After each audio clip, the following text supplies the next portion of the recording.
Ma è più belle passate di gioventù sui bagni, perché c'erano le mie cugine, la sorella della mia nonna, poi se perché eravamo in famiglia, e a Renno come cugine non più ai bagni.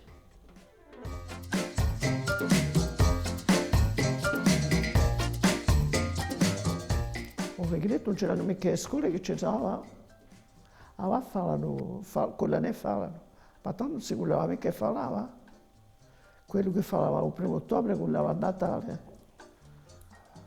Perché si voleva fare altre cose, appunto c'era un corso complementare a Vigo, che ha reso servizio, ma se no non c'era nulla.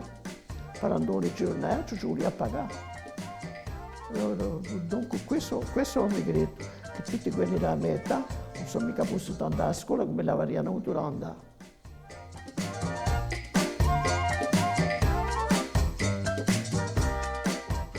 La Corsica Rotti è più moderna, avete inteso? È più moderna.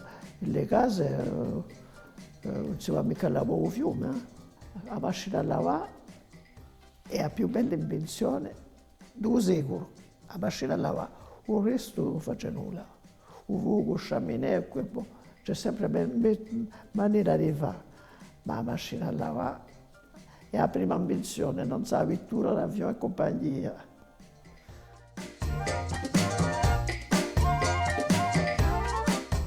Sì e no. No, dopo la guerra era più bella, c'era l'elettricità, non ce n'era mica. Hanno fatto, so che l'hanno caricato per andare a fare un'inchiesta alle campagne per vedere qual è che voleva mettere l'elettricità, ci sono che hanno rifusato, dopo era il regalo prima, dopo hanno regrettato perché ci voleva pagare.